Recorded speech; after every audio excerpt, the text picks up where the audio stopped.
Hi, ನಮಸ್ಕಾರ. ಒಂದು superior solar ಮತ್ತು ಹೀಟ್ ಪಂಪ್ನ ನಾವು ಇನ್ಸ್ಟಾಲೇಷನ್ ಮಾಡಿದ್ವಿ.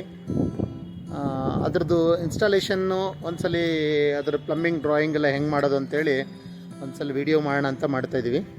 ಸೊ ನೋಡಿ, ಕೋಲ್ಡ್ ವಾಟ್ರು ನೋಡಿ, ಇದು ಓವರ್ ಹೆಡ್ ಟ್ಯಾಂಕು.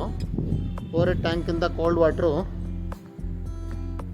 ನೋಡಿ ಇಲ್ಲಿ ಬರ್ತಾ ಇದೆ ಕೆಳಗಡೆ. ಇದು ಗೇಟ್ ವಾಲು. ಸೊ ಇದು ಕನೆಕ್ಟ್ ಆಗಿ ಇಲ್ಲಿಂದ ಇಲ್ಲಿ ಬರ್ತಾ ಇದೆ ಲೈನ್ ಇದು. ಸೊ ಈಗ ಬಂದು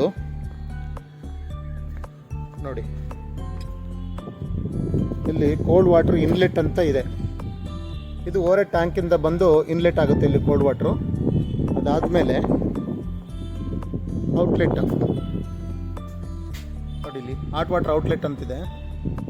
ಸೊ ಈ ಥರ ಪ್ಲಂಬಿಂಗ್ ಕನೆಕ್ಷನ್ ಆಗಿ ಇದು ಹಾಟ್ ವಾಟ್ರು ಬಾತ್ರೂಮ್ಗೆ, ಅಂದರೆ ಹಾಟ್ ವಾಟರ್ ಬಿಸಿ ನೀರು ಮನೆಗೆ ಹೋಗೋ ಲೈನ್ ಇದು. ಸೊ ಇಲ್ಲಿಂದ ಲೈನ್ ಹೋಗಿದೆ ನೋಡಿ, ಇಲ್ಲಿ ಹೋಗ್ಬಿಟ್ಟು ಇಲ್ಲಿ ಕನೆಕ್ಟ್ ಆಗಿ ನೋಡಿ ಈ ಪೈಪಿಗೆ ಬರುತ್ತೆ. ಇದು ಅಲ್ಲಿ ಕೊನೆಯಲ್ಲಿ ಕನೆಕ್ಟ್ ಆಗಿದೆ ನೋಡಿ, ಮಧ್ಯದಲ್ಲಿರೋದು. ಸೊ ಕನೆಕ್ಟ್ ಆಗಿದೆ. ಇವಾಗ ಸೋಲಾರು ಮತ್ತು ಹೀಟ್ ಪಂಪ್ಗೆ ಕನೆಕ್ಷನ್ನು ಒಂದು ತೋರಿಸ್ತೀನಿ ನೋಡಿ. ಅದು ಓವರ್ ಹೆಡ್ ಟ್ಯಾಂಕಿಂದ ಆವಾಗಲೇ ತೋರಿಸ್ತೆ. ಓವರ್ ಹೆಡ್ ಟ್ಯಾಂಕಿಂದ, ಸೋಲಾರ್ ಟ್ಯಾಂಕಿಂದ ಇಲ್ಲಿ ಕನೆಕ್ಟ್ ಆಗುತ್ತೆ. ಇಲ್ಲಿ ಬರುತ್ತೆ ನೋಡಿ, ಇಲ್ಲಿ ಬಂದು ಸೊ ಇದು ಹೀಟ್ ಪಂಪ್ಗೆ ಇನ್ಲೆಟ್ ಆಗುತ್ತೆ. ಹೀಟ್ ಪಂಪ್ಗೆ ಇನ್ಲೆಟ್ಟು ಇಲ್ಲಿ ನೋಡಿ, ಸೈಕಲ್ ವಾಟರ್ ಇನ್ಲೆಟ್ ಅಂತಿದೆ. ಸೊ ಇಲ್ಲಿ ಕನೆಕ್ಟ್ ಆಗಿ ಅದೇ ಥರನೇ ಇಲ್ಲಿ ಹಾಟ್ ವಾಟರ್ ಔಟ್ಲೆಟ್ ಅಂತ ಇದೆ. ಇದು ಹೀಟ್ ಪಂಪಿಂದ ನೋಡಿ, ಹೀಟ್ ಪಂಪಿಂದ ಬಂತಿದು ಲೈನು. ಹೀಟ್ ಪಂಪಿಂದ ಇಲ್ಲಿ ಬಂದು ತಿರ್ಗಾ ಸೋಲಾರ್ ಟ್ಯಾಂಕ್ಗೆ ಹೋಗಿದೆ. ಇದು ಇಲ್ಲೊಂದು ಕಾಣ್ತಿದ್ದಿಲ್ಲ ವೈರು, ಇದು ಸೆನ್ಸಾರು. ಇಲ್ಲಿ ಸೆನ್ಸರ್ ನಾವು 30 ಡಿಗ್ರಿ 40 ಡಿಗ್ರಿಗೆ ಏನು ಟೆಂಪ್ರೇಚರ್ ಸೆಟ್ ಮಾಡ್ತೀವಿ, ಈ ಸೆನ್ಸರ್ ಮುಖಾಂತರ ಇದು ಆಪ್ರೇಟ್ ಆಗುತ್ತೆ ನೋಡಿ. ಇಲ್ಲಿ ಹೀಟ್ ಪಂಪಲ್ಲಿ ಟೆಂಪ್ರೇಚರ್ ಏನಿದೆ ಅನ್ನೋದು ಗೊತ್ತಾಗುತ್ತೆ.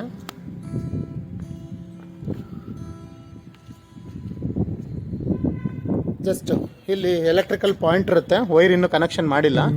ಇಲ್ಲಿ ವೈರ್ ಕನೆಕ್ಷನ್ ಮಾಡಿ ನಾವು ಪ್ಲಗ್ಗೆ ಕನೆಕ್ಟ್ ಮಾಡಿದ್ರೆ, ಸೊ ಆಟೋಮೆಟಿಕ್ಕಾಗಿ ಆನ್ ಮಾಡಿದ್ರೆ ಅದು ಹೀಟ್ ಆಗುತ್ತೆ. ಆ ಟೆಂಪ್ರೇಚರ್ನ ಅದು ಮೇಂಟೈನ್ ಮಾಡುತ್ತೆ. ಸೊ ಇದು 300 litre superior pressurise system. So ಈ ಥರ ಇನ್ಸ್ಟಾಲೇಷನ್ ಆಗಿ ಪ್ಲಂಬಿಂಗ್ ಆದರೆ ಸೊ ಏನು ತೊಂದರೆ ಇಲ್ದಂಗೆ ವರ್ಕ್ ಆಗುತ್ತೆ.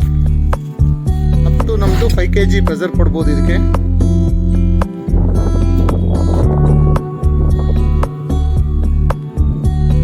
ನೋಡಿ, ಇದು ಏರ್ ಲಿಫ್ ಅಲ್ಲಿ ಹಾಕಿದೆ ನೋಡಿ, ಇದು ಪ್ರೆಷರೈಸ್ಡ್ಗೆ. ಸೊ ಇದು ಈ ಥರ ಕನೆಕ್ಟ್ ಮಾಡಬೇಕಾಗುತ್ತೆ.